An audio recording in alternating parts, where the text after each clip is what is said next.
아침 햇살이 강남의 스카이라인을 날카롭게 가르며 한솔 식품 그룹의 거대한 유리 빌딩을 황금빛으로 물들이고 있었다. 전통 발효식품으로 재계의 정점에 선 기업의 위용처럼 빌딩은 차갑고도 압도적인 존재감을 뿜어냈다. 직원들이 분주히 오가는 1층 로비의 대리석 바닥은 거울처럼 반짝였고 공기는 갓 내린 커피 향과 미세한 긴장감으로 채워져 있었다.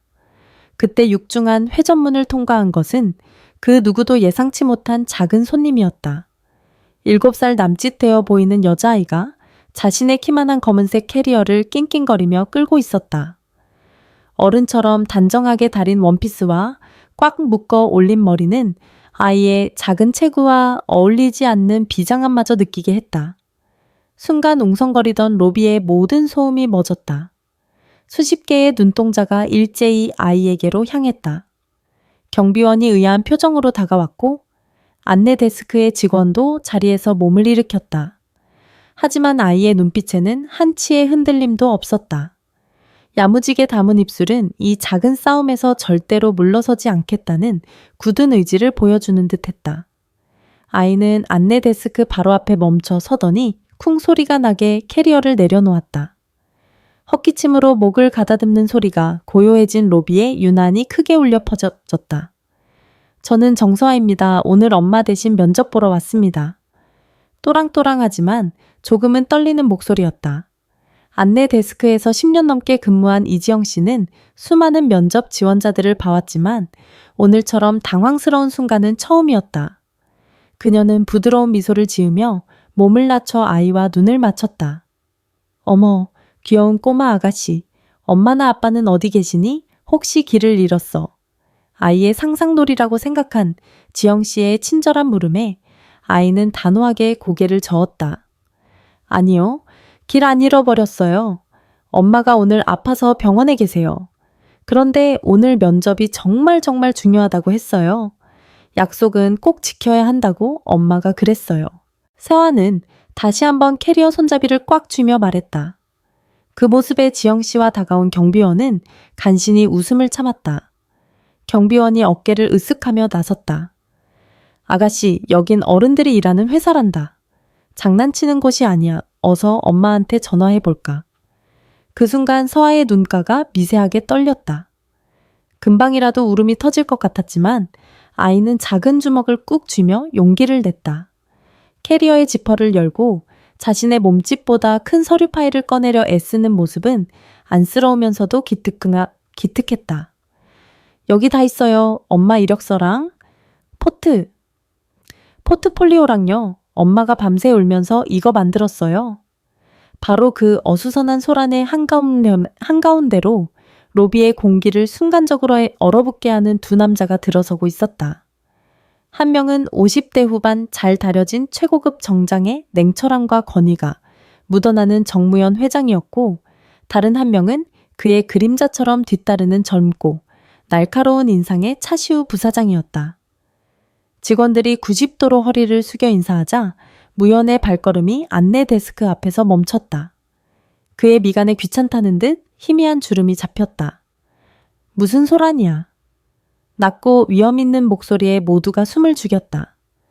시우가 앞으로 나서 상황을 정리하려던 찰나 자신을 무시한다고 생각했는지 서아가 더 큰 목소리로 외쳤다.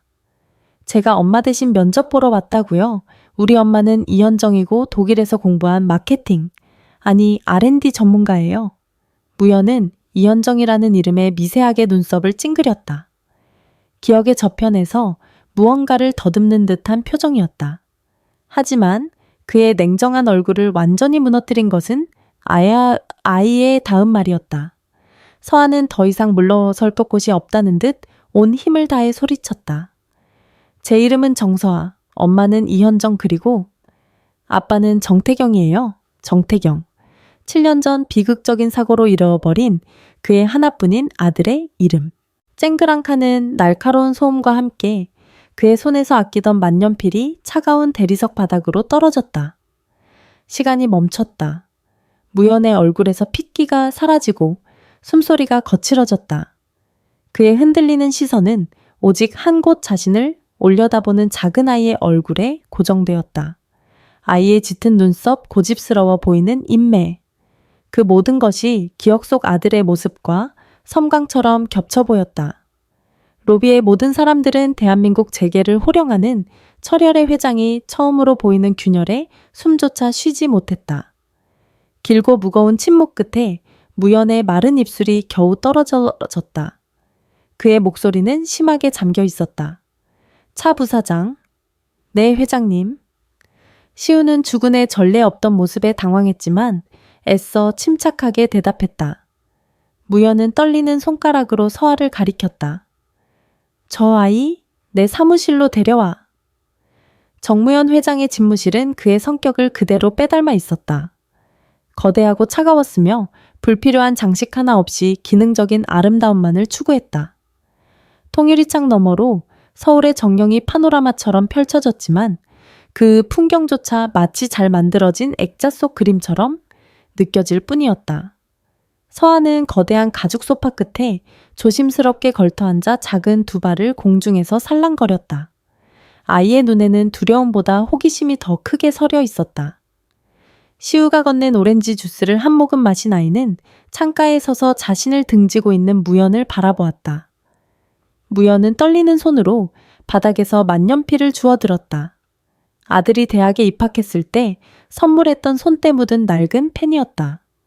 차가운 금속의 감촉이 7년 전 그날의 기억을 피부 위로 되살려냈다. 눈보라가 몰아치던 독일 함부르크의 겨울밤. 출장 중이던 무연은 고급 레스토랑에서 아들 태경과 마주 앉았다. 오랜만에 본 아들의 눈에는 그가 한 번도 본 적 없던 열정과 생기가 넘실거렸다. 무연은 그 이유를 곧 알게 되었다. 아버지 사랑하는 사람이 생겼습니다. 결혼하고 싶어요? 태경의 말에 무연은 와인잔을 내려놓았다. 그의 얼굴에서 희미한 미소마저 사라졌다. 한솔그룹의 유일한 후계자가 이름도 없는 유학생과 결혼한다는 것은 그의 세계에서는 있을 수 없는 일이었다. 안 된다. 그의 목소리는 얼음처럼 차가웠다.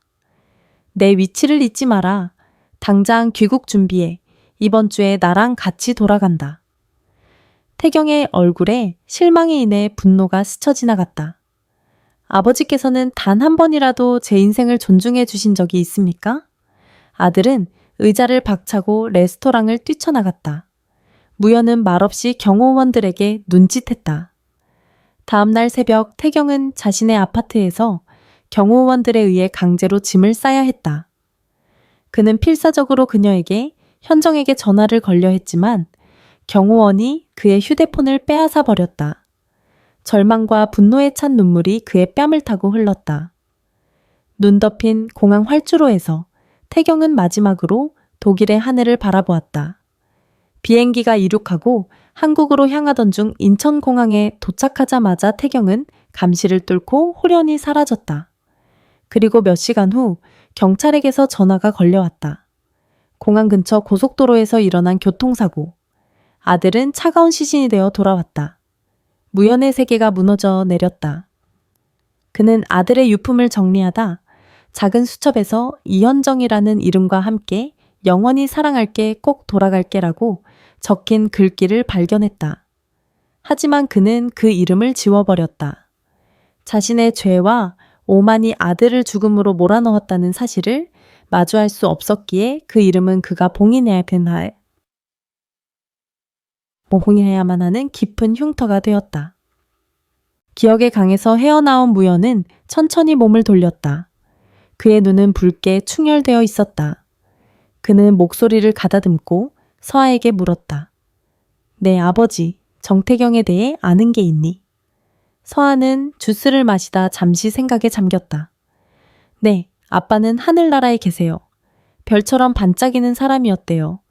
그리고 엄마가 그랬는데 저는 아빠 눈썹을 똑 닮았대요. 아이의 순수한 대답이 비수처럼 무연의 가슴에 박혔다.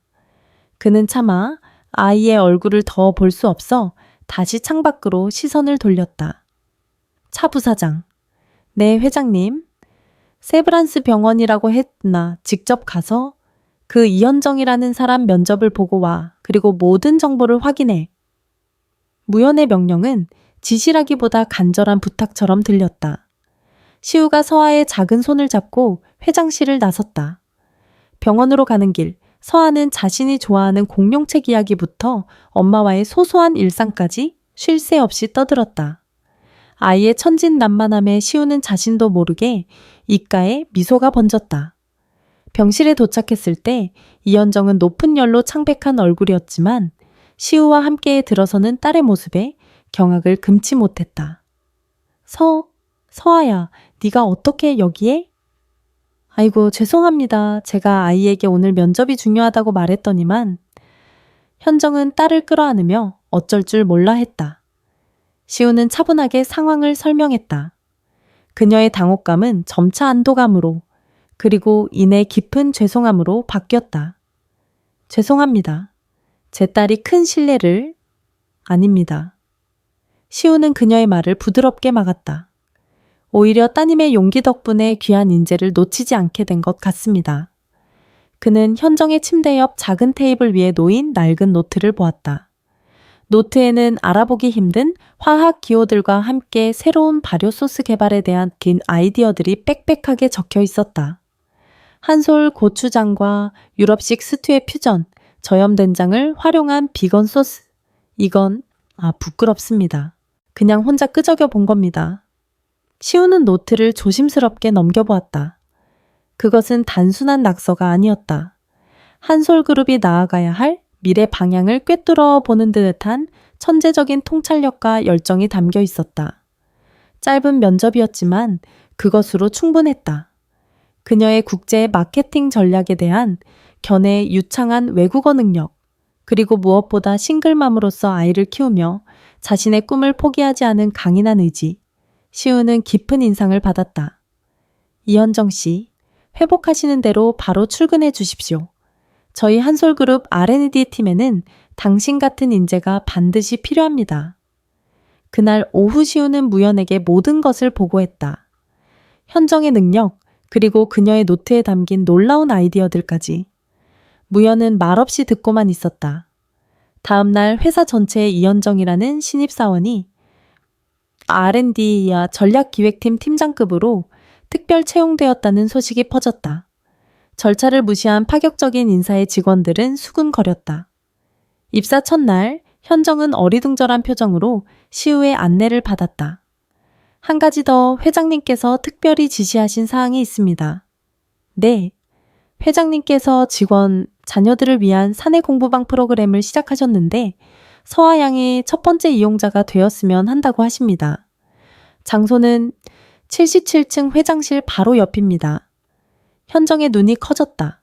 왜 하필 자신의 딸인지, 왜 하필 회장실 바로 옆인지.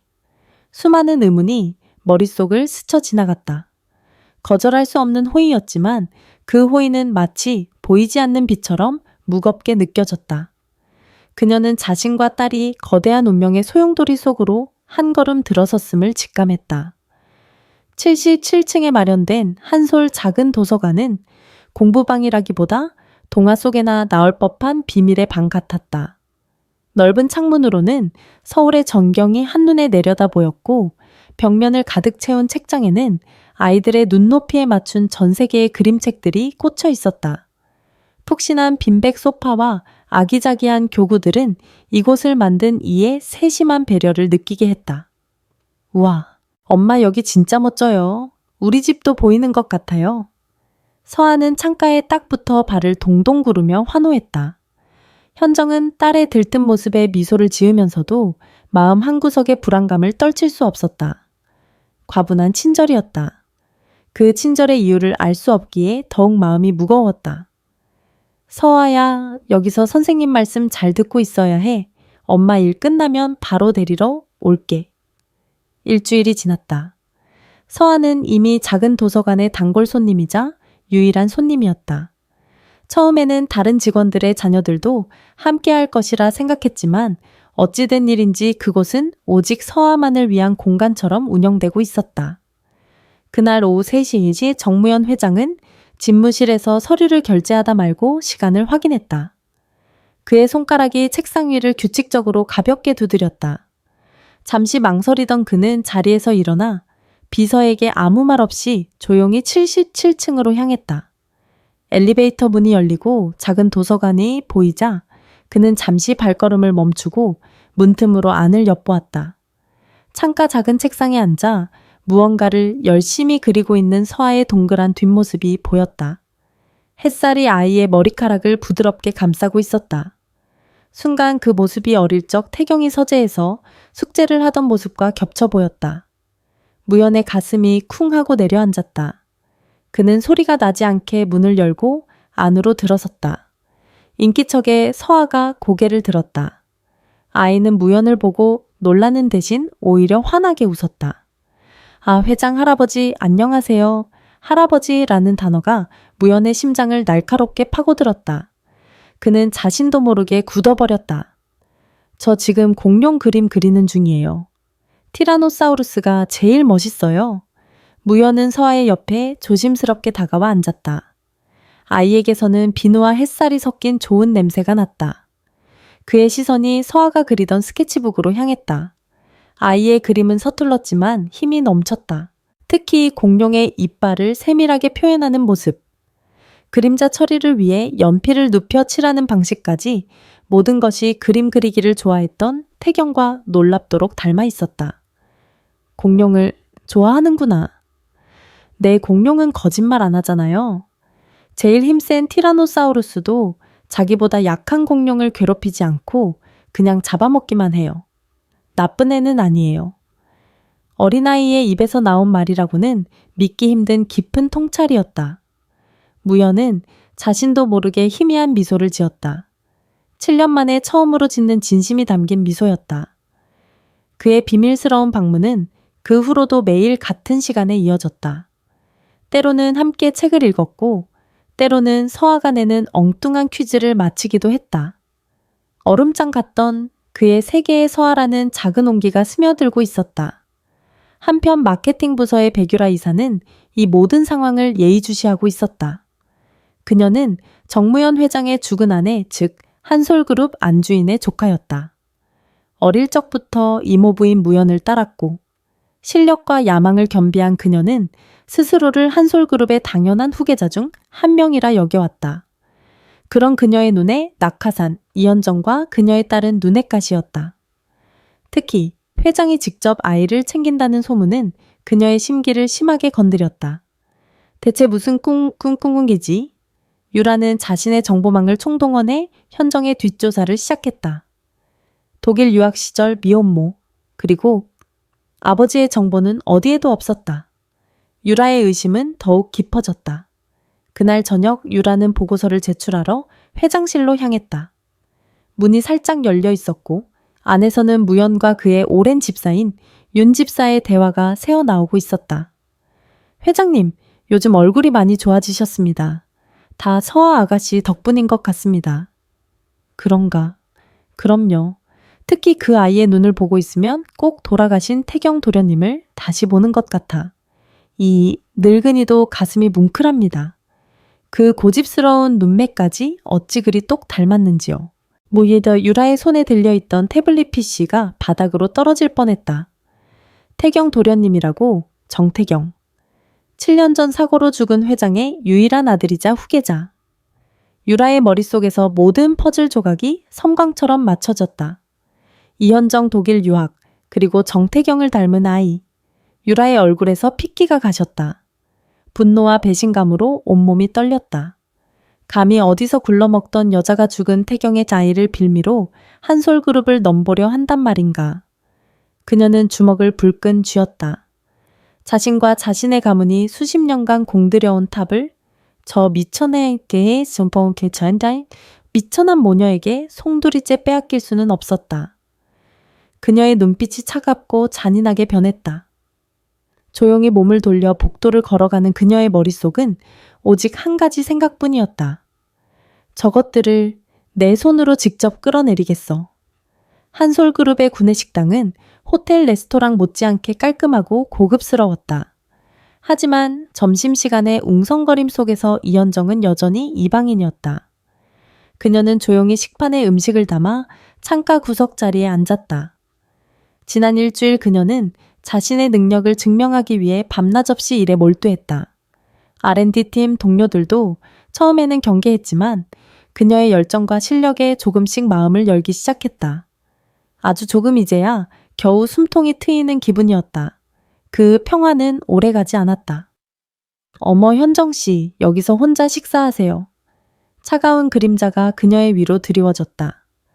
고개를 들자 완벽하게 세팅된 머리와 화려한 투피스 차림에 백유라 이사가 가식적인 미소를 지으며 서 있었다. 그녀의 손에 들린 식판에는 먹음직스러운 김치찜이 붉은 빛을 뽐내고 있었다. 네 이사님. 현정은 자리에서 일어나 가볍게 목례했다. 팀장급으로 입사했다면서요? 우리 현정씨 씨는 정말 능력이 좋은가 봐. 회장님께서도 아주 특별하게 생각하시는 것 같고. 유라의 목소리는 꿀처럼 달콤했지만 그 안에 숨겨진 가시는 날카로웠다. 그녀는 현정의 바로 옆을 지나가려는 듯 몸을 움직였다. 바로 그 순간이었다. 어머나, 옛 짧은 비명과 함께 유라의 몸이 휘청거렸고 그녀의 식판이 그대로 기울어졌다. 붉고 질척한 김치찜과 국물이 하얀 폭포수처럼 쏟아져 내렸다. 그것은 정확히 현정의 깨끗한 흰색 블라우스를 향했다. 현정은 숨을 헛들이 마셨다. 차갑고 끈적끈적한 감촉 시큼하고 매캐한 김치 냄새가 순식간에 온몸으로 퍼져나갔다. 블라우스는 흉하게 붉은 얼룩으로 물들었다. 식당의 모든 소음이 순간 멎었다. 수십 개의 눈동자가 경악과 호기심, 그리고 약간의 조소를 담은 채 그녀에게로 향했다. 어머, 어떡해. 정말 미안해요. 이현정 씨, 손이 미끄러졌네. 유라는 호들갑스럽게 외쳤지만 그녀의 눈에는 미안한 기색이라고는 조금도 없었다. 오히려 통쾌함이 스쳐 지나갔다. 그녀는 손수건을 꺼내 현정의 옷을 닦아주는 척하며 그녀의 귓가에 들릴 듯 말 듯 속삭였다. 주제도 모르고 함부로 남의 자리를 넘보면 이렇게 꼴이 우스워지는 법이거든. 현정의 얼굴이 새하얗게 질렸다. 분노와 수치심으로 온몸이 떨렸지만 그녀는 입술을 굳게 깨물었다. 여기서 무너지면 저 여자가 원하는 대로 되는 것이다. 바로 그때였다. 지금 뭐 하시는 겁니까, 백 이사님? 얼음장처럼 차가운 목소리가 두 사람 사이에 끼어들었다. 차시우 부사장이었다. 그는 어느새 다가와 현정의 앞을 막아서 있었다. 그의 눈빛은 평소의 냉철함을 넘어 활활 타오르는 분노로 가득했다. 시우는 자신의 재킷을 벗어 현정의 어깨에 몰차 덮어주었다. 김치 얼룩을 가려주려는 배려였다. 그리고 그는 유라를 똑바로 쏘아보았다. 실수처럼 보이지는 않는군요. 사과 제대로 하시죠. 유라의 얼굴이 순간 굳었다. 늘 자신의 경쟁자이자 눈엣 가시였던 시우가 대놓고 저 여자의 편을 들자 참을 수 없는 모욕감이 치밀었다. 차 부사장님, 이건 저와 이현정 씨 사이의 작은 실수예요. 부사장님께서 이렇게까지 나설 일은 아닌 것 같은데요. 회사 임원이 다른 직원에게 공개적으로 모욕을 주는 것이 작은 실수입니까? 이현정 씨는 이제 한솔그룹의 중요한 인재입니다. 그 사실을 잊지 마시기 바랍니다. 시우는 더 이상 유라와 말을 섞을 가치도 없다는 듯 현정의 팔을 조심스럽게 붙잡았다. 가시죠, 이현정 씨. 제가 처리하겠습니다. 현정은 시우에게 이끌려 식당을 빠져나왔다. 등 뒤로 직원들의 수군거림이 비수처럼 날아와 박혔다. 시우의 재킷에서 풍겨오는 은은한 향이 아니었다면 그대로 주저앉아 울어버렸을지도 모른다. 그날 저녁 현정은 무거운 마음으로 퇴근을 준비하고 있었다. 낮의 사건은 회사 내에 흉흉한 소문을 만들어냈고 그녀를 향한 시선은 더욱 노골적으로 변해 있었다. 그때 비서실에서 전화가 걸려왔다. 회장님이 찾으신다는 전갈이었다. 불안한 예감에 심장이 철렁 내려앉았다. 회장실의 두꺼운 문을 열고 들어서자 정무현은 창밖을 바라보고 서 있었다. 그는 천천히 돌아섰다. 그의 얼굴은 어떤 감정도 읽을 수 없는 가면처럼 딱딱하게 굳어 있었다. 그는 아무 말 없이 자신의 거대한 원목 책상 위를 가리켰다. 그곳에는 낡고 빛바랜 사진 한 장이 놓여 있었다. 사진 속에는 앳된 얼굴의 청년이 세상에서 가장 행복한 미소를 지으며 서 있었다. 현정의 심장이 멎는 것 같았다. 7년이라는 시간이 흘러왔지만 단 한순간도 잊어본 적 없는 얼굴. 그녀의 첫사랑이자 서아의 아버지 태경이었다. 무연은 의자에 깊숙이 몸을 묻으며 얼음처럼 차가운 목소리로 물었다. 이현정 씨, 내 아들 태경이와 무슨 사이였지? 집무실의 공기는 무겁게 가라앉아 있었다. 책상 위 스탠드 불빛만이 태경의 사진과 그 앞에 선 현정의 창백한 얼굴을 비추고 있었다. 정무연의 질문은 단순한 물음이 아니었다. 그것은 지난 7년간 굳게 닫아두었던 판도라의 상자를 여는 열쇠였다. 현정은 마른 입술을 적셔였다. 심장이 발밑까지 떨어지는 것 같았지만 그녀는 피하지 않았다. 태경의 미소 띤 얼굴이 그녀에게 용기를 주는 것 같았다. 사랑하는 사이였습니다. 가늘게 떨리는 목소리가 정적을 갈랐다. 회장님의 아드님인 줄은 꿈에도 몰랐습니다. 그는 그저 독일에서 만난 평범하고 따뜻한 유학생이었습니다. 그녀의 말이 끝나자마자 기억의 홍수가 둑을 무너뜨리고 쏟아져 내렸다. 햇살이 따스하게 비치던 함부르크 대학 도서관의 오후. 국제경영학 서적에 코를 박고 있던 현정의 옆자리에 누군가 조용히 앉았다. 고개를 들었을 때 처음 만난 태경의 미소는 그렇게 그녀의 삭막했던 유학 생활에 들어왔다. 두 사람은 자석처럼 서로에게 끌렸다. 카페에서의 끝없는 대화, 박물관에서의 산책, 강변에서의 속삭임. 태경은 지적이고 유머러스했으며 무엇보다 그녀의 꿈을 진심으로 응원해 주었다. 그는 자신이 한국의 평범한 집안 출신이라고만 말했고 현정은 그의 따뜻한 심성에 매료되었다. 그들의 사랑은 빠르고 깊게 무르익었다. 나 아버지께 현정 씨 이야기 꼭 할 거야. 그리고 허락받고 당당하게 돌아올게. 여기서 같이 우리의 미래를 만들자. 그렇게 약속했던 태경이 어느 날 갑자기 사라졌다. 마치 유령처럼 흔적도 없이. 전화기는 꺼져 있었고 그의 아파트는 텅 비어 있었다. 현정은 미친 사람처럼 그가 갈 만한 모든 곳을 찾아 헤맸지만 그의 그림자조차 찾을 수 없었다.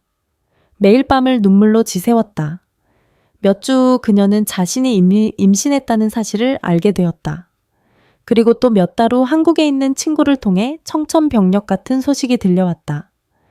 태경이 교통사고로 죽었다는 짧고 건조한 소식이었다. 그날 밤 현정은 창밖의 별을 보며 속삭였다. 태경 씨, 당신은 내 별이 되었지만 괜찮아. 우리 아기는 내가 당신의 별빛 아래에서 강하게 키워낼게.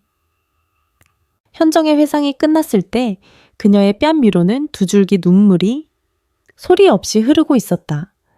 그가 갑자기 사라졌고 몇 달 후에야 사망 소식을 들었습니다. 그게 제가 아는 전부입니다. 무연은 눈을 감았다. 현정의 이야기는 그가 외면해왔던 진실의 나머지 조각이었다. 그가 부숴버린 것이 아들의 사랑만이 아니었다는 것을, 한 여자의 인생과 태어나지 않는 아이의 미래까지 송두리째 짓밟았다는 것을 깨달았다. 죄책감이 거대한 파도처럼 그를 덮쳤다. 그는 오랫동안 침묵하다 마침내 입을 열었다. 그의 목소리는 쇳소리처럼 거칠었다. 내가 막았소? 현정의 눈이 커졌다. 그 아이가 당신과 결혼하겠다고 했을 때 내가 반대했소. 한솔의 후계자라는 이유만으로, 내 고집과 오만으로 그 아이를 강제로 한국으로 데려왔지. 그리고 그 아이는 공항에서 사라져 내게 시신으로 돌아왔소. 내가 내 아들을 죽인 거나 마찬가지야. 처음으로 철옹성 같던 회장의 얼굴이 무너져 내렸다. 깊게 펜주름 사이로 늙고 지친 한 아버지의 회한이 드러났다. 그의 눈시울이 붉게 물들어 있었다. 현정은 숨을 쉴 수 없었다. 7년간 품어온 모든 의문이 한순간에 풀렸다. 태경이 그녀를 버린 것이 아니었다. 그는 돌아오려 했다. 마지막 순간까지. 그 사실이 슬픔과 함께 작은 위안을 주었다. 두 사람 사이에는 오랫동안 무거운 침묵이 흘렀다. 서로의 상처를 확인하고 그 상처의 근원이 같은 곳에 있음을 깨닫는 시간이었다. 서아는 무연히 어렵게 말을 이었다. 나에게는 속죄할 수 있는 마지막 기회요. 그의 말에 현정은 고개를 들었다. 우선 확인을 해야겠소. 무연은 다시 냉정한 경영인의 얼굴로 돌아와 있었다. 이건 감정의 문제가 아니야. 한솔의 미래가 걸린 일일 수도 있으니 유전자 검사를 합시다. 이현정 씨도 확실한 사실을 알아야 하지 않겠소. 그의 제안은 차가웠지만 틀린 말이 아니었다. 현정 역시 서아를 위해서라도 진실을 명확히 해야 할 필요가 있었다. 그녀는 천천히 고개를 끄덕였다. 알겠습니다. 결과가 나올 때까지 이 일은 우리 둘만의 비밀로 합시다.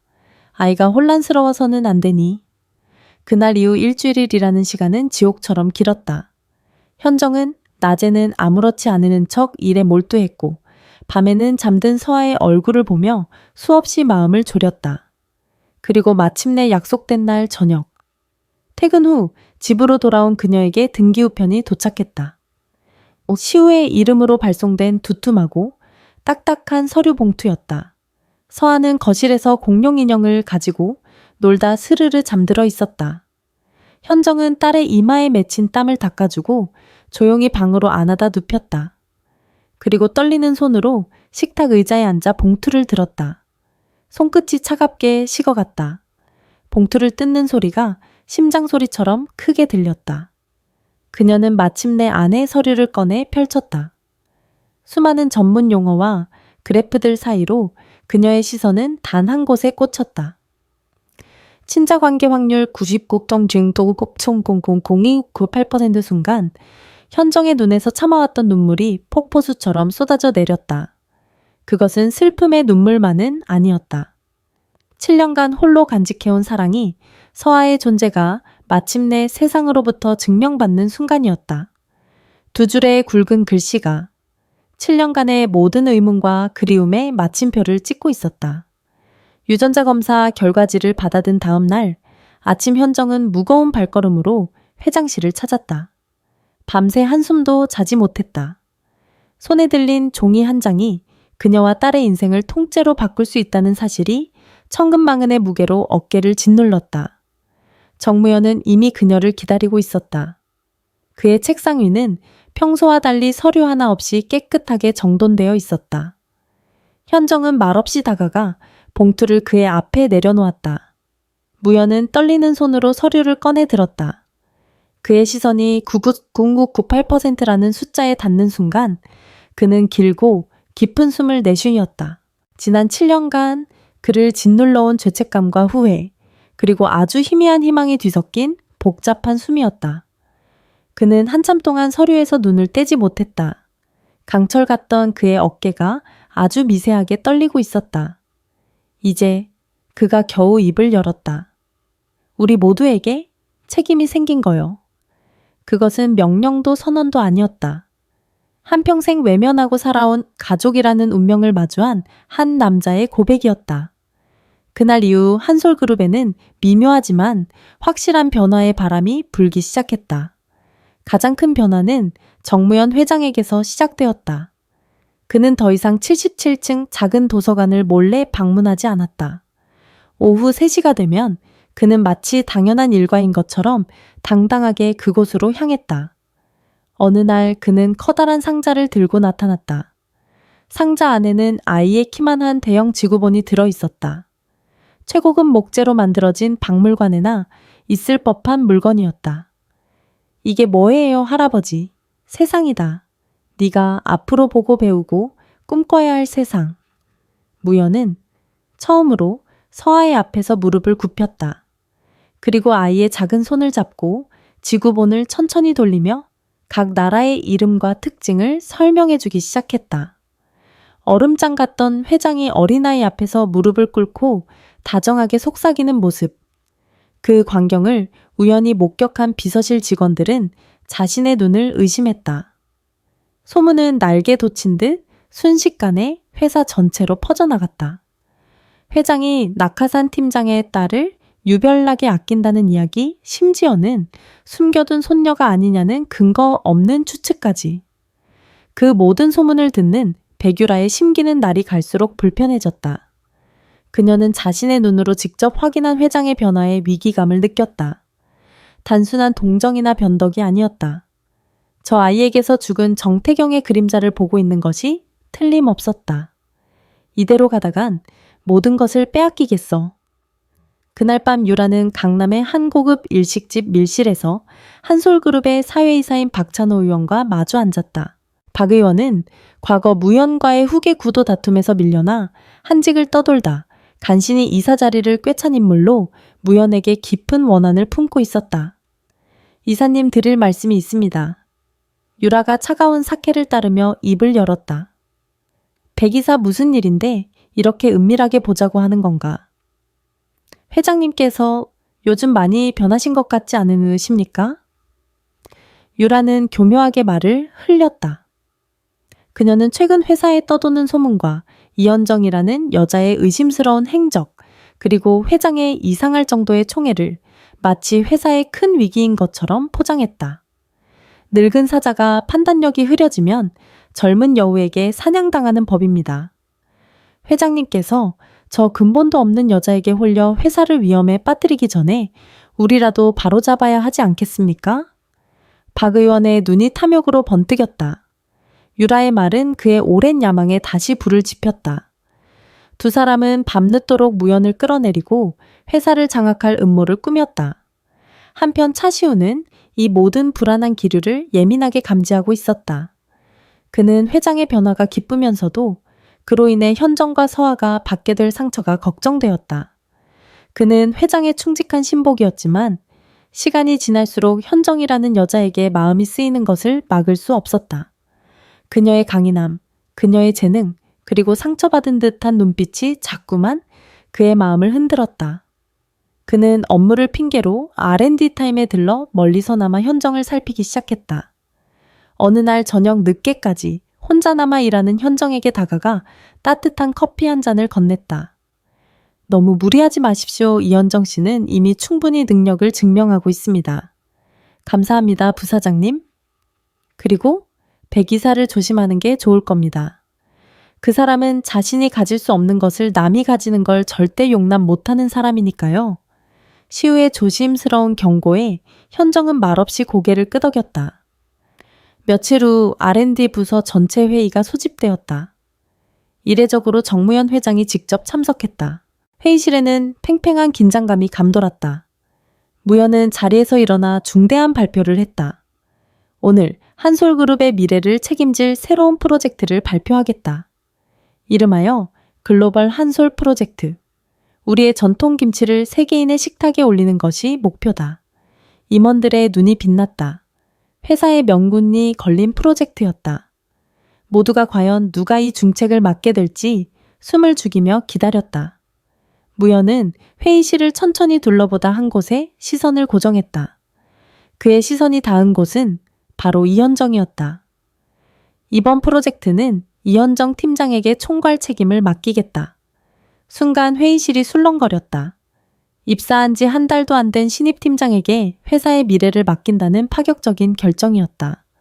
현정은 놀라 자리에서 벌떡 일어날 뻔했다. 그것은 그녀의 능력을 세상에 증명할 절호의 기회이자 동시에 그녀를 향한 모든 질투와 음모의 표적이 될 완벽한 관역이었다. 회의실 한쪽 구석에 앉아있던 백유라의 입가에 차갑고 잔인한 미소가 걸렸다. 잘됐네 이현정. 내 무덤을 네가 직접 파는구나. 글로벌 한솔 프로젝트는 이현정의 모든 것이 되었다. 그녀는 마치 잃어버렸던 자신의 일부를 되찾은 사람처럼 프로젝트에 몰두했다. 밤낮을 가리지 않고 연구실과 사무실을 오갔고 그녀의 책상 위에는 전 세계의 식문화에 대한 자료와 새로운 소스 배합에 대한 아이디어가 산처럼 쌓여갔다. 그녀가 가장 공을 들인 것은 프로젝트의 핵심이 될 프리미엄 K소스였다. 그것은 단순한 고추장이 아니었다.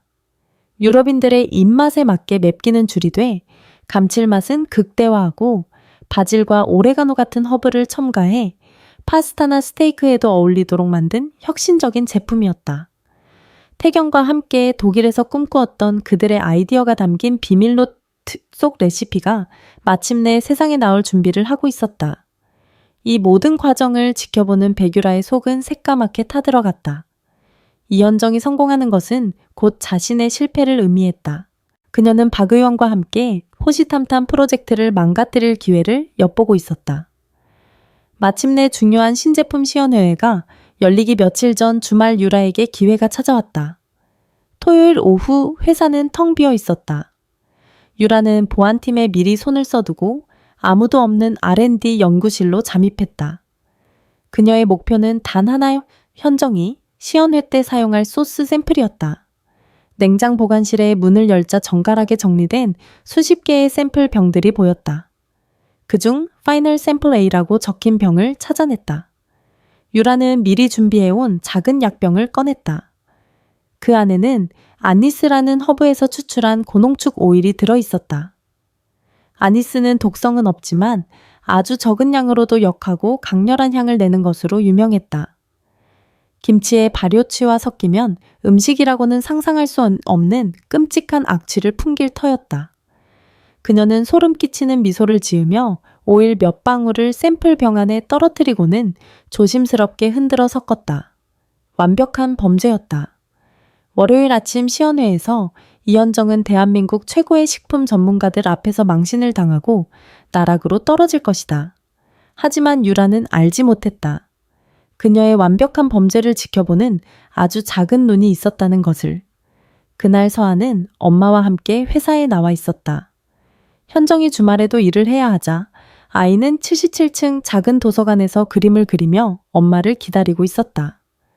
그러다 심심해진 서아는 엄마를 놀라게 해줄 생각으로 몰래 숨바꼭질을 시작했다. 아이는 비상계단을 통해 한 층 한 층 내려오다 우연히 R&D 연구실이 있는 층에 도착했다. 엄마 찾았다. 서아는 연구실 문이 살짝 열려 있는 것을 보고 엄마가 안에 있다고 생각했다. 아이는 까치발을 들고 살금살금 안으로 들어갔다. 그리고 커다란 실험 테이블 밑에 쏙 숨어들었다. 바로 그때 유라가 들어왔다. 서아는 숨을 죽였다. 낯선 이모가 엄마의 연구실에 들어온 것이 이상했지만 아이는 들키면 안 된다는 생각에 꼼짝도 하지 않았다. 테이블 밑 좁은 공간에서 서아는 유라가 냉장고에서 병을 꺼내고 작은 약병에서 무언가를 떨어뜨리는 모든 과정을 지켜보았다. 유라가 병을 흔들었을 때 아주 희미하지만 독특한 향이 서아의 코끝을 스쳤다. 그것은 달콤하면서도 어딘가 약 냄새 같은 한 번도 맡아본 적 없는 이상한 향기였다. 유라가 사라진 후 서아는 조심스럽게 테이블 밑에서 기어나왔다. 아이는 무슨 일이 일어났는지 정확히 이해하지는 못했다. 하지만 직감적으로 예쁘지만 무서운 이모가 나쁜 짓을 했다는 것을 느꼈다. 시연회 당일 아침. 현정은 마지막 점검을 위해 이른 아침부터 출근했다. 그녀의 얼굴에는 긴장감과 함께 자신감이 넘쳤다. 모든 것이 완벽했다. 그녀는 냉장고에서 최종 샘플 병을 꺼내 상온에 두었다. 잠시 후 회의 준비를 위해 회의실로 향했다. 그녀가 자리를 비운 사이 회사에 도착한 서아가 R&D 팀 사무실로 달려왔다. 아이는 엄마 책상 위에 놓인 소스병을 발견했다. 엄마, 이거 어제 그 이모가 만진 병인데 아이는 병을 집어들고 뚜껑을 살짝 열어 냄새를 맡아보았다. 바로 그 냄새였다. 토요일에 맡았던 달콤하고 이상한 약냄새. 아이의 얼굴이 하얗게 질렸다. 때마침 사무실로 들어서던 시우가 걱정스러운 표정의 서아를 발견했다. 서아야, 무슨 일 있니? 아저씨 큰일 났어요. 이 소스 이상한 냄새가 나요. 토요일에 무서운 이모가 와서 몰래 약을 넣었어요. 아이의 뜬금없는 말에 시우는 처음에는 의아했지만 서아의 겁에 질린 표정이 장난이 아님을 직감했다. 그는 서아의 손에 들린 병을 받아들고 냄새를 맡았다. 그의 미간이 심하게 찌푸려졌다. 김치 냄새에 섞여 아주 희미하지만 분명 역한 이물질의 향이 느껴졌다. 백유라. 시우의 머릿속에 그 이름이 스쳐 지나갔다.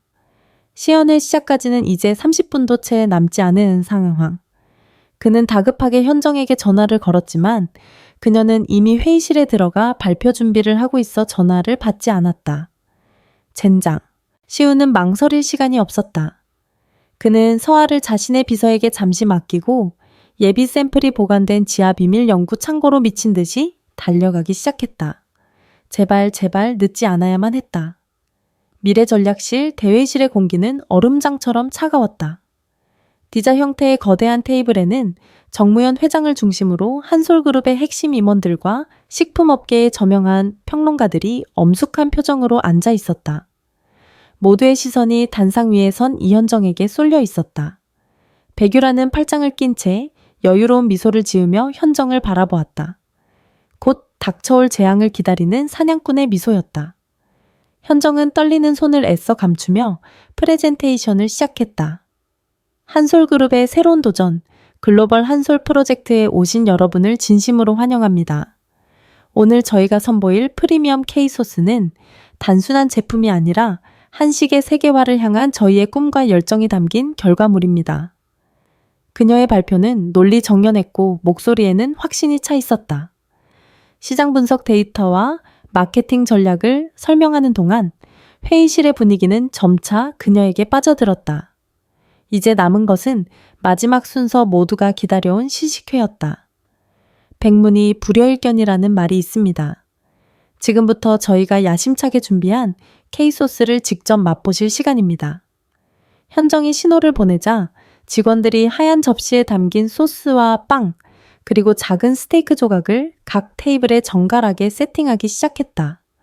바로 저 소스였다. 유라가 함정을 파놓은 바로 그 소스. 유라의 입꼬리가 희미하게 올라갔다. 끝이다, 이현정. 현정은 미소를 지으며 자신이 준비한 소스병의 뚜껑을 열었다. 그리고 마지막으로 향을 확인하기 위해 코를 가까이 가져갔다.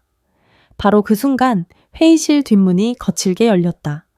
모두의 시선이 문 쪽으로 향했다. 땀으로 흠뻑 젖은 채 숨을 몰아쉬고 있는 차시우 부사장이 서 있었다. 그의 손에는 똑같이 생긴 소스병이 하나 더 들려 있었다. 잠깐만요. 시우의 외침에 회의실이 술렁거렸다. 유라의 얼굴에서 미소가 사라지고 당혹감이 번졌다. 무연히 미간을 찌푸리며 물었다. 차 부사장, 지금 이게 무슨 무례한 행동인가? 시우는 거친 숨을 고르며 단상으로 성큼성큼 걸어나갔다. 그는 현정의 손에 들린 소스병을 가리키며 말했다. 그 샘플 오염됐습니다. 절대 시식해서는 안 됩니다. 뭐라고? 현정의 눈이 커졌다. 회의실은 아수라장이 되었다. 시우는 자신이 가져온 새로운 소스병을 현정에게 건네며 오직 그녀에게만 들릴 정도의 작은 목소리로 속삭였다. 서화가 봤습니다. 백 이사가 샘플에 무언가를 넣는 것을. 자세한 이야기는 나중에 하죠. 지금은 이걸로 진행하세요. 현정은 순간 머릿속이 하얘졌지만 시우의 단호한 눈빛을 보고 상황을 파악했다. 그녀는 심호흡을 한번 하고 아무 일도 없었다는 듯 침착하게 새로운 소스병으로 시식 준비를 계속했다. 유라는 자리에서 벌떡 일어날 뻔했다. 어떻게 된 거지? 저 꼬마 아이가 봤다고 말도 안 돼. 그녀의 이마에 식은땀이 배어나왔다. 잠시 후 모든 테이블에 새로운 소스가 세팅되었다. 임원들과 평론가들은 반신반의하며 소스를 맛보기 시작했다. 가장 먼저 반응한 것은 대한민국 최고의 미식가로 알려진 황인철 평론가였다. 그의 눈이 휘둥그레졌다. 이 맛은? 그는 빵에 소스를 듬뿍 찍어 다시 한번 맛보았다. 놀랍군. 김치의 깊은 발효 풍미는 살아있으면서도 전혀 자극적이지 않아. 오히려 바질 향이 은은하게 감돌면서 입안을 상쾌하게 만드는데 이건 단순한 소스가 아니야. 요리야 요리. 그의 극찬을 시작으로 여기저기서 감탄사가 터져나왔다. 스테이크와 이렇게 잘 어울릴 줄이야. 느끼함을 완벽하게 잡아주는군. 파스타 소스로 활용해도 손색이 없겠어. 이건 대박이야. 회의실의 분위기는 순식간에 역전되었다. 차가웠던 공기는 흥분과 감탄으로 뜨겁게 달아올랐다. 정무현 회장은 말없이 소스를 맛보더니 아주 오랫동안 눈을 감고 있었다. 그의 입가에 아주 희미하지만 분명한 미소가 걸렸다. 아들 태경과 함께 꿈꾸었던 바로 그 맛이었다. 이 모든 광경을 지켜보는 유라의 얼굴은 잿빛으로 변해 있었다. 완벽하다고 생각했던 계획이 산산조각 났다. 그녀는 분노와 모욕감으로 온몸을 떨며 현정을 쏘아보았다. 시식회가 성공적으로 끝나고 현정은 우레와 같은 박수를 받았다. 그녀는 벅차오르는 감정을 누르며 깊이 허리를 숙였다. 그녀의 시선이 회의실 뒤편에 서 있는 시우에게 닿았다. 그는 현정을 향해 안심하라는 듯 부드럽게 고개를 끄덕여 주었다. 하지만 현정은 알고 있었다. 이것은 끝이 아니라는 것을. 자신의 성공이 누군가의 증오에 더욱 불을 지폈다는 것을. 회의가 끝나고 텅 빈 회의실. 유라는 분을 사귀지 못한 채 자리에 남아 있었다. 그때 시우가 그녀에게 다가왔다. 오늘 아주 볼만했군요, 배 기사님. 시우의 목소리는 칼날처럼 차가웠다. 무슨 소리를 하는 건지 모르겠군요. 모르시겠다. CCTV 영상이라도 보여드려야 기억이 나시겠습니까? 아니면 7살 아이의 증언이라도 들어보시겠어요. 유라의 얼굴이 하얗게 질렸다. 그녀는 더 이상 아무 말도 하지 못하고 자리에서 일어나 비틀거리며 회의실을 빠져나갔다. 그녀의 눈빛은 독사의 그것처럼 섬뜩하게 빛나고 있었다. 이대로 끝낼 순 없어. 이현정, 차시우, 그리고 그 꼬맹이까지 전부 다 내 손으로 끝장내 주겠어. 그녀는 마지막 카드를 꺼내들기로 결심했다. 아무도 막을 수 없는 가장 치명적이고 비열한 한 수. 그녀는 자신의 비서를 불러 봉투 하나를 건네며 낮은 목소리로 속삭였다. 이거 평소 거래하던 신문사 기자에게 전해 내 이름은 절대 나오면 안 돼. 익명의 제보인 것처럼. 봉투 안에는 서아를 몰래 찍은 사진 몇 장과 함께 한 줄의 메모가 적혀 있었다. 한솔그룹 정무연 회장의 숨겨진 손녀와 엄마의 낙하산 특혜 채용 의혹. 다음 날 아침 첫 햇살이 거실 창문으로 스며들 때까지만 해도 모든 것은 평온했다. 현정은 서아를 위해 따뜻한 팬케이크를 굽고 있었고 아이는 식탁에 앉아 공룡 그림을 그리며 콧노래를 흥얼거리고 있었다. 지난밤 그녀는 시우로부터 백유라의 비열한 계획에 대한 전말을 전해 들었다. 분노가 치밀었지만 한편으로는 자신과 딸을 지켜준 사람들이 있다는 사실에 가슴 깊은 곳에서부터 따뜻함이 피어올랐다. 그 평화로운 아침에 막을 찢은 것은 그녀의 스마트폰에서 울린 날카로운 알림음이었다. 속보 한솔그룹 정무연 회장 숨겨둔 손녀 확인, 낙하산 채용, 파문 현정의 손에서 포크가 땡그랑 소리를 내며 바닥으로 떨어졌다. 떨리는 손가락으로 기사를 열었다. 큼지막한 제목 아래에는 회사 구내식당에서 몰래 찍힌 듯한 서아의 흐릿한 사진이 실려 있었다. 기사의 내용은 악의적이었다. 미혼모인 어머니를 특별 채용하기 위해 어린 손녀를 이용 불투명한 경영 승계 구도에 대한 의혹 등 자극적인 단어들이 그녀의 눈을 난도질했다.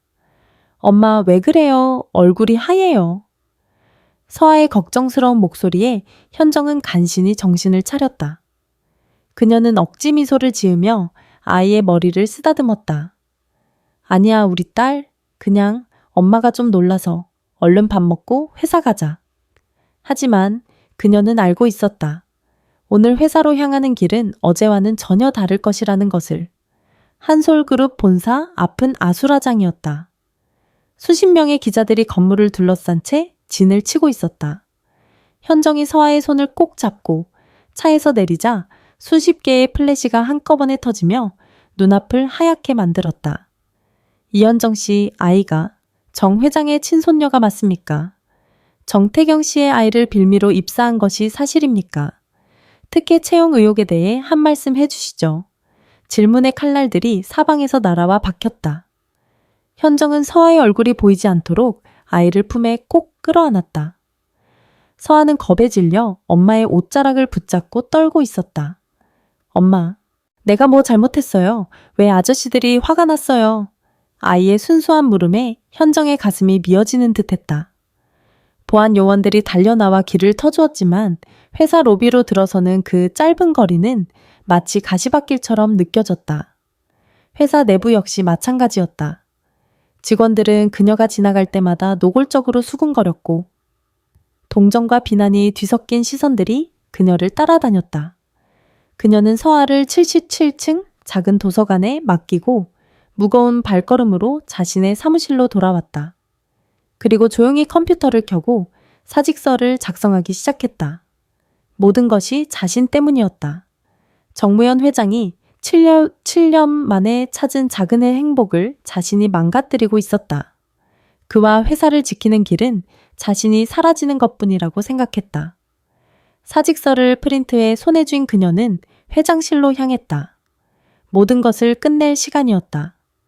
그녀가 임원실이 있는 층의 복도를 돌아서는 순간 누군가 그녀의 앞을 막아섰다. 백유라였다. 그녀의 얼굴에는 승리자의 오만한 미소가 가득했다. 꼴 좀 보게. 온 회사를 발칵 뒤집어 놓으니 기분이 어때? 비켜주시자죠.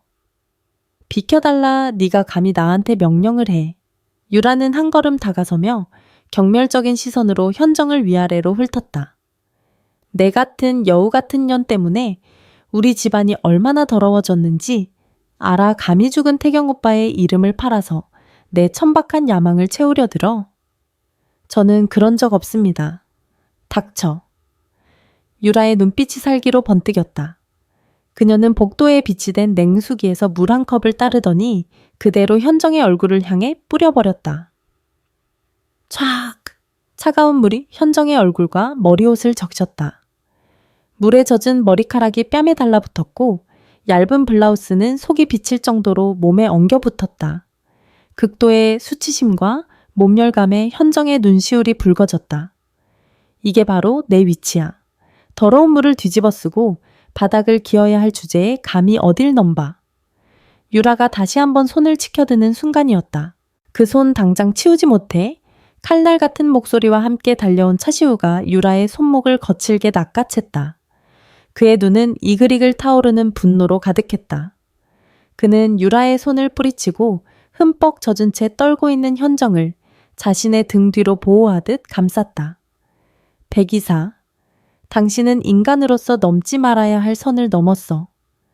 차시우 너까지 저 여자 편을 드는 거야. 편을 드는 게 아니야. 사람으로서 최소한의 도리를 하는 거지. 당신이 오늘 저지른 짓 반드시 대가를 치르게 될 거야. 시우는 더 이상 상대할 가치도 없다는 듯 현정의 어깨를 감싸 안고 그 자리를 떠나려 했다. 바로 그때 뒤에서 육중한 문이 열리는 소리가 들렸다. 정무현 회장이었다. 그는 이 모든 광경을 말없이 지켜보고 있었다. 그의 얼굴은 분노를 넘어선 깊이를 알 수 없는 거대한 슬픔에 잠겨 있었다. 현정은 시우의 품에서 벗어나 흠뻑 젖은 모습 그대로 무연에게 다가갔다. 그녀는 떨리는 손으로 사직서를 내밀었다. 회장님, 죄송합니다. 저 때문에 회사가 어려움을 겪게 되었습니다. 저와 서아는 떠나겠습니다. 무연은 사직서를 내려다보았다.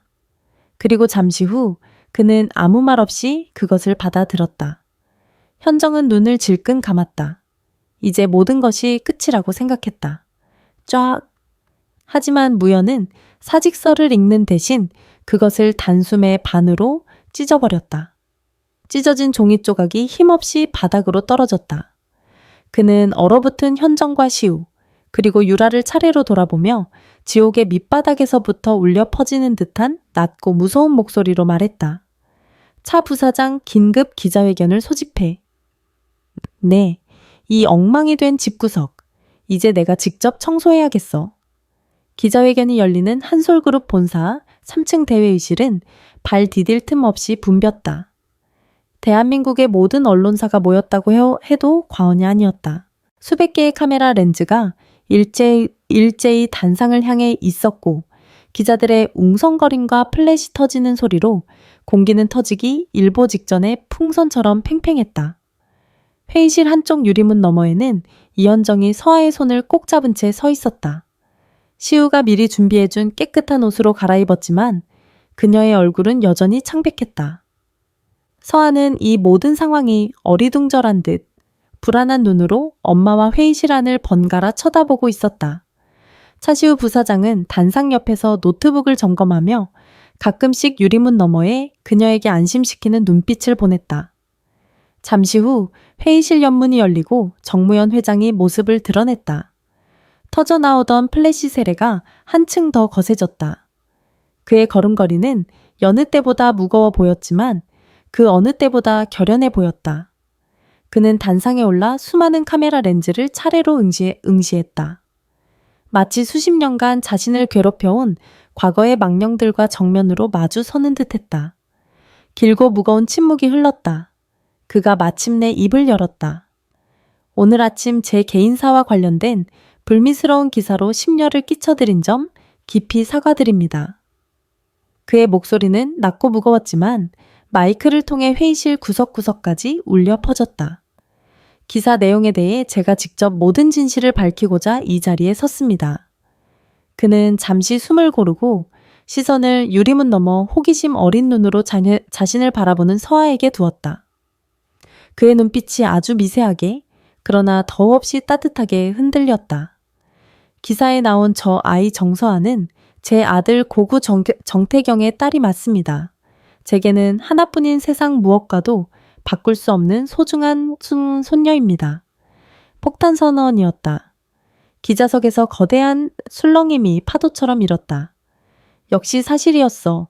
모두가 미친 듯이 노트북 자판을 두드리고 카메라 셔터를 눌러댔다.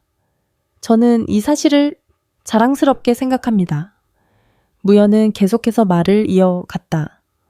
그의 목소리에는 그동안 누구도 듣지 못했던 깊은 회한이 담겨 있었다. 7년 전 저는 제 고집과 오만으로 아들을 잃었습니다. 아들이 사랑했던 여자를 인정하지 않았고 아들의 꿈을 짓밟았습니다. 그리고 아들이 제게 남긴 가장 소중한 선물을 알지 못한 채 죄인으로 살아왔습니다. 늦었지만 이제라도 제 모든 잘못을 바로잡고 제 가족을 제 손으로 지키고 싶습니다. 그것은 한 기업 총수의 기자회견이 아니었다. 늙고 지친 한 아버지가 세상 앞에서 자신의 죄를 고백하는 참회의 시간이었다. 회의실을 가득 채웠던 소음이 거짓말처럼 멎었다. 모두가 그의 고백에 숨을 죽였다. 또한 이현정 씨는 제 아들이 목숨처럼 사랑했던 여성이자 제가 직접 확인하고 인정한 우리 한솔그룹에 반드시 필요한 뛰어난 인재입니다. 낙하산 특혜 채용이라는 말은 그녀의 실력과 열정에 대한 심각한 모독입니다. 바로 그때 차시우 부사장이 자리에서 일어나 단상 옆에 대형 스크린을 켰다. 지금부터 오늘 아침 기사가 어떤 악의적인 의도를 가지고 조작되었는지 그 증거를 보여드리겠습니다. 첫 번째로 화면에 나타난 것은 주말 R&D 연구실의 CCTV 영상이었다. 백유라가 몰래 들어와 현정의 소스 샘플에 이물질을 넣는 장면이 선명하게 비쳤다. 다음 영상은 더욱 충격적이었다. 유라가 자신의 비서를 시켜 특정 언론사 기자에게 돈 봉투와 서아의 사진이 담긴 서류 봉투를 건네는 장면이 시우가 미리 확보해둔 주차장 CCTV에 고스란히 찍혀 있었다. 이 모든 음모를 꾸미고 언론에 허위 정보를 흘린 장본인은 바로 마케팅 총괄 백유라 이사입니다. 시우의 단호한 목소리가 회의실에 울려 퍼졌다. 임원석에 앉아있던 백유라의 얼굴은 더 이상 핏기라고는 찾아볼 수 없었다.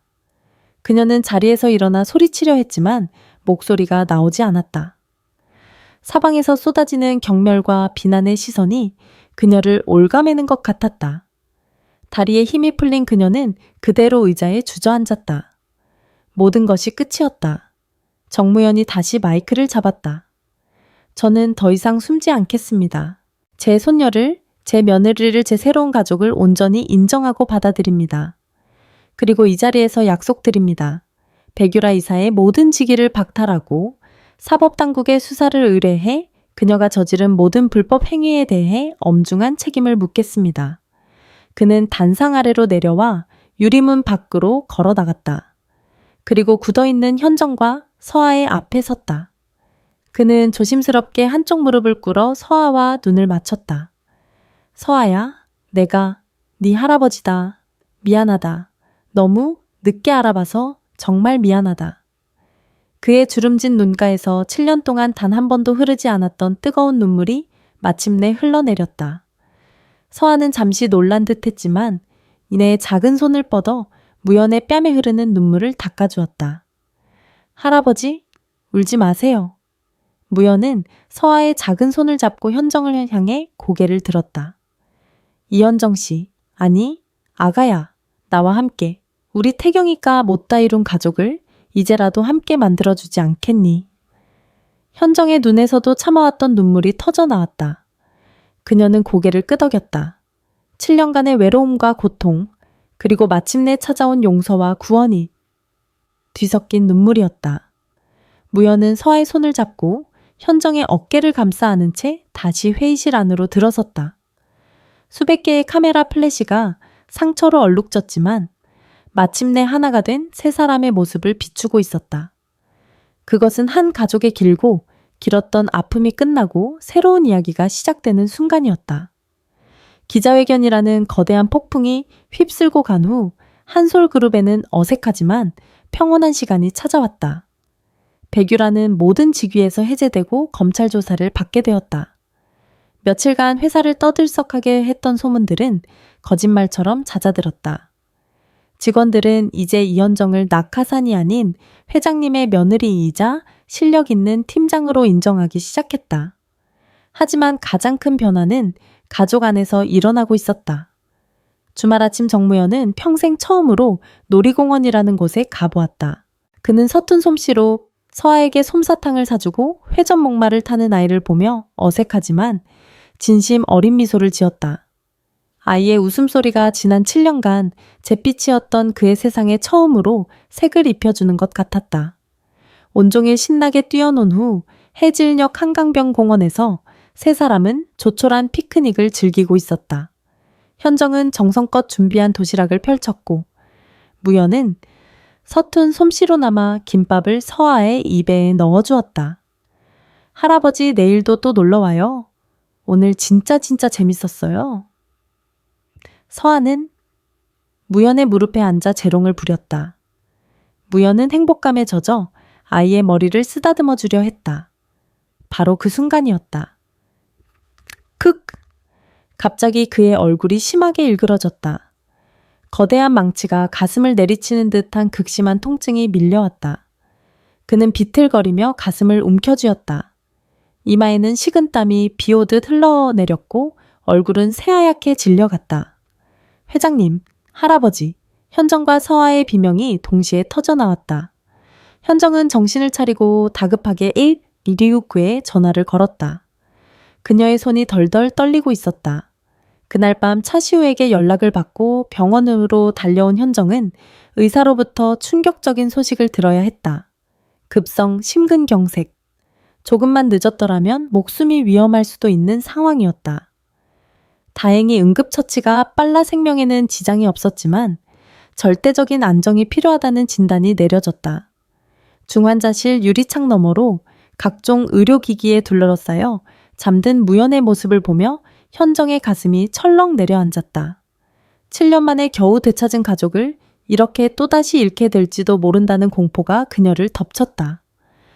며칠 후 일반 병실로 옮겨진 무연의 곁은 현정과 시우가 번갈아가며 지켰다. 서아는 매일같이 할아버지를 위한 그림을 그려 병실 벽을 작은 갤러리처럼 꾸몄다. 아이의 순수한 사랑이 병실의 차가운 공기를 조금이나마 덮여주고 있었다. 어느 날 밤 현정이 병실을 지키고 있을 때 잠들어 있던 무연이 꿈결처럼 중얼거리기 시작했다. 그의 목소리는 희미했지만 그 안에 담긴 감정은 절절했다. 태경아, 내 아들아, 이번엔 절대로 놓치지 않을게. 내가 꼭꼭 지켜주마. 내 가족을. 그의 눈가에서 한 줄기 눈물이 흘러내렸다. 현정의 눈시울도 붉어졌다. 아들을 향한 그의 뒤늦은 사랑과 회한이 너무도 아프게 느껴졌다. 다음 날 오후 시우가 서아를 데리고 병실을 찾았다. 서아는 무연의 침대 옆에 앉아 새로 그린 그림을 자랑했다. 할아버지, 이건 우리 가족 그림이에요. 여기 엄마, 할아버지, 저, 그리고 시우 아저씨도 있어요. 우리 빨리 나와서 같이 놀러 가요. 무연은 아이의 순수한 미소에 힘겹게 미소를 지어 보였다. 그는 아이의 머리를 쓰다듬으며 고개를 끄덕였다. 잠시 후 간호사가 서아를 데리고 나가자 병실에는 무연과 시우 단둘만이 남았다. 무거운 침묵이 흘렀다. 먼저 침묵을 깬 것은 시우였다. 그들은 무연의 침대 앞에 정중히 서서 오랫동안 마음에 담아두었던 말을 꺼냈다. 그의 얼굴에는 결연한 의지가 깃들어 있었다. 회장님 드릴 말씀이 있습니다. 무연은 말없이 그를 바라보았다. 저는 현정 씨를 사랑합니다. 무연의 눈에 잠시 놀라움이 스쳤다. 하지만 그는 이내 모든 것을 이해했다는 듯 희미한 미소를 지었다. 그리고 서아도 제 딸처럼 아끼고 사랑하며 키우고 싶습니다. 부디 저도 이 가족의 일원이 되는 것을 허락해 주십시오. 시우는 무릎을 꿇었다. 그의 진심 어린 고백에 무연의 눈이 따뜻하게 젖어들었다. 그는 떨리는 손을 뻗어 시우의 어깨를 잡았다. 자네는 처음부터 내 아들이었네. 피가 섞이지 않았어도 태경이가 살아있었다면 자네를 친형처럼 따랐을 게야. 고맙네. 내 아들이 못다 한 사랑을 자네가 대신 지켜주게. 시우의 눈에 뜨거운 눈물이 고였다. 그는 무연의 손을 꼭 잡으며 고개를 숙였다. 병실 문 앞에서 이 모든 광경을 지켜보고 있던 현정의 마음에는 복잡한 감정이 교차했다. 슬픔과 기쁨, 그리고 새로운 희망이 뒤섞여 있었다. 태경을 향한 첫사랑의 기억은 언제나 그녀의 가슴 한편에 소중히 간직될 것이다. 하지만 이제 그녀는 앞으로 나아갈 준비가 되어 있었다. 그리고 그 길에는 서아와 그녀의 상처를 따뜻하게 보듬어준 시우와 그리고 뒤늦게나마 진정한 아버지가 되어준 무연이 함께할 것이었다. 창밖으로는 따스한 봄 햇살이 비치고 있었다. 길고 길었던 겨울이 지나고 마침내 그들에게도 새로운 시작의 계절이 찾아오고 있었다. 봄비가 세상을 깨끗이 씻어내린 어느 오후 정무연은 병원에서 퇴원했다. 2달간의 치료와 재활을 마친 그는 전보다 수척해 보였지만 그의 눈빛에는 이전에는 볼 수 없었던 평온함과 따스한 생기가 깃들어 있었다. 죽음의 문턱에서 돌아온 그는 남은 시간을 어떻게 살아야 할지 깨달은 듯했다. 퇴원 다음 날 무연은 휠체어에 의지한 채 집무실 깊숙한 곳에 있는 오래된 금고를 열었다. 그 안에는 지난 수십 년간 외면해왔던 아들 태경의 흔적들이 고스란히 보관되어 있었다. 갓난아기 때 신었던 털신 초등학교 입학식 때 찍은 사진 그리고 작은 벨벳 상자 하나. 무연은 떨리는 손으로 상자를 열었다. 그 안에는 은으로 만든 작은 반지가 희미하게 빛나고 있었다. 태경이 5살 때 크리스마스 선물로 받고는 보물처럼 아끼던 장난감 반지였다. 작은 왕관 모양이 새겨진 아이의 세상에서는 가장 소중했을 보물. 주말이 되자 무연은 현정과 서아 그리고 시우를 자신의 집으로 초대했다. 처음 방문하는 할아버지의 집에 서아는 호기심 가득한 눈으로 집안 곳곳을 탐험했다. 무연은 서아를 자신의 서재로 안내했다. 벽면 한가득 걸린 태경의 어린 시절 사진들을 보며 서아는 자기와 똑같이 생긴 아빠의 모습에 눈을 반짝였다. 우와, 아빠 눈썹 내 눈썹이랑 진짜 똑같다. 무연은 미소를 지으며 고개를 끄덕였다. 그리고 조심스럽게 벨벳 상자를 꺼내 서아에게 건넸다. 이건 내 아빠가 어릴 때 가장 아끼던 거란다. 이제 네가 간직해 주었으면 좋겠구나. 서아는 호기심 어린 눈으로 상자를 열었고 작은 왕관 반지에 와 하고 감탄했다. 아이는 조심스럽게 반지를 자신의 작은 손가락에 끼워 보았다. 아직은 조금 컸지만 아이는 세상을 다 가진 듯 행복한 미소를 지었다. 진짜요. 아빠가 끼던 반지예요. 저 이거 평생 소중하게 간직할래요. 절대 안 잃어버릴 거예요. 아이의 순수한 맹세에 무연의 눈가에 미세한 습기가 맺혔다. 그는 서아의 작은 머리를 쓰다듬으며 아들을 향해 속삭였다. 태경아 보고 있느냐? 네가 남긴 보물이 이렇게 우리 모두를 살렸단다. 회사로 돌아온 무연은 중요한 인사 발표를 했다. 차시우 부사장을 차기 대표 이사로 이현정 팀장을 R&D 센터 총괄 이사로 승진시킨 것이다. 이 결정에 일부 임원들은 놀라워했지만 두 사람의 능력과 헌신을 지켜봐 온 대부분은 진심 어린 박수를 보냈다. 그리고 얼마 후 가을의 풍요로운 햇살이 내리쬐는 날 무연의 퇴임식이 열렸다. 한솔그룹 대강당은 내외빈들로 가득 찼고 모든 이의 시선이 단상을 향했다. 무연이 입장할 차례가 되었다. 놀랍게도 그는 혼자가 아니라 서아의 손을 꼭 잡고 함께 입장했다. 휠체어에 앉은 노 회장과 그의 곁에 선 작은 소녀의 모습은 그 어떤 웅장한 연설보다 더 깊은 감동을 불러일으켰다. 오늘 저는 한솔그룹의 회장직에서 물러납니다. 무연의 목소리는 단단했지만 그 안에는 깊은 감회가 담겨 있었다. 지난 수십 년간 저는 숫자와 성과만을 쫓아왔습니다. 하지만 이제야 깨달았습니다.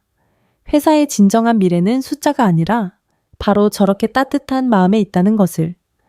그는 단상 아래 나란히 앉아있는 시우와 현정을 바라보았다. 그들의 눈에는 존경과 감사가 담겨 있었다. 시우의 손은 현정의 손을, 현정의 손은 뱃속의 새로운 생명을 향해 있었다. 때로는 가장 작은 존재가 가장 큰 변화를 가져옵니다. 제 손녀 서아가 제게 그랬듯이 말입니다. 서아는 할아버지의 손을 꼭 잡고 환하게 웃었다. 그녀의 작은 손가락에는 태경의 낡은 반지가 햇살을 받아 반짝이고 있었다. 과거와 현재 그리고 새로운 미래를 이어주는 작은 증표였다.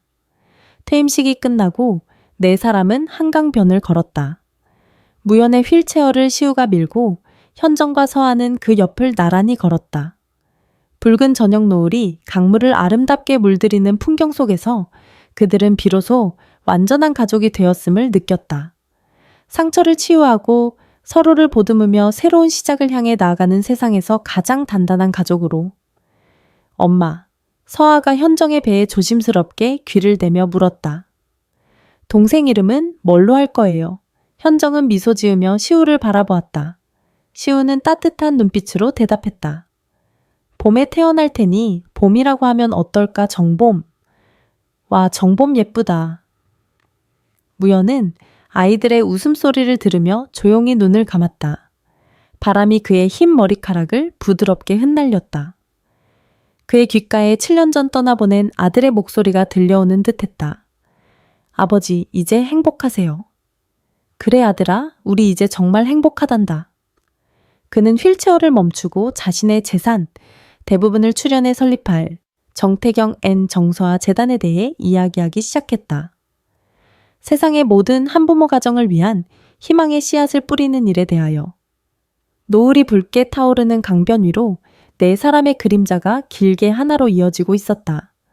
그것은 눈물로 시작되었지만 마침내 사랑과 용서로 완성된 한 가족의 행복한 풍경이었다.